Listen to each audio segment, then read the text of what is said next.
with you. I'm in love with you. Got it going on, on, on, on. I'm in love with you. I'm in love with you. I'm in love with you. Got it going on. Ito lang nga guys, itutur ko kayo sa aking kwarto dito sa bago kong amo. Ayan. Maliit lang ang aking kwarto dito sa bago kong amo. Siya yung ika-4 kong amo dito sa Hong Kong. Ayan yung aking higaan, katabi ng bintana. Kaya yung bintana laging nakasara at baka mahulog ang aking katawan. Ayun yung aking mga skincare, nakalagay lang sa isang basket. Para sa gabi, ililipat ko na lang siya kasi nga walang lagayan sa CR. Kasama ko sa kwarto ang washing at saka dryer. Pati sampayan kasama ko rin. Ayan, ganito tayo dito sa Hong Kong.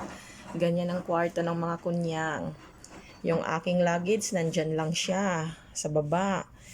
Sa ibabaw ng luggage, yung aking mga labahan. At wala tayong mapaglagyan. O, see? Maliit lang siya pero okay lang. Mabait naman yung aking amo. Yung mga sapatos ko nandyan lang siya. See? Yung CR, kasama ko yung map. Tsaka yung timba.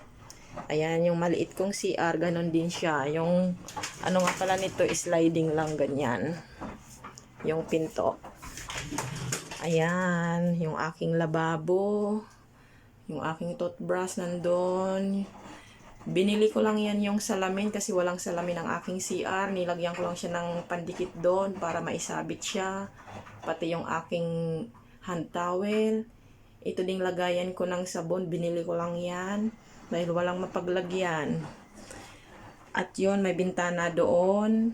Doon ko nilagay yung aking mga gamit panligo. At masyadong maliit yung ating CR. Ayan yung heater, yung shower nakadikit sa gilid. Kasama ko nga pala dito yung ladder. Hindi ko alam, walang mapaglagyan ng ladder, kaya dito siya sa CR. Ayan yung ating inodoro. Yung panglinis ng inodoro natin. O yan lang kaliit yung aking CR. Ayan yung exhaust fan. May hanger dyan kasi pag naglaba ko ng underwear. Pero ngayon, sinama ko sa washing. Tinatamad akong magkusot. At medyo malamig na yung ating weather. So, ayan lang ang ating small room. Tapos, paggising mo sa umaga, yun yung matatanaw mo. Puro building. Ayan, ho. Kita mo agad yung langit paggising mo. Yan. Andito din yung mga switch ng ilaw dito sa bahay. Ayun, oh. Yung box na yan, yan yung mga switch ng ilaw dito. Yung main switch. Ayun, yung ating air freshener. Air freshener, tsaka yung payong doon ko na lang nilagay at walang mapaglagyan. Tapos, isa pang air freshener. At yung nasa sulok na yon ay alcampor. Yung maliit na yon, yun. Alcampor yun. Hindi ko alam ba't nangitim yung alcampor doon. Ay, nako. Binaba ko na yung bag gawa ng gagamitin ko siya bukas. O, ito yung aking face tissue.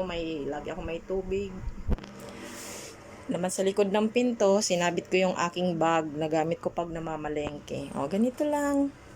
Ganito lang tayo dito sa Hong Kong. Pagkasyahin ang lahat ng gamit. That's it on my vlog. Bye-bye.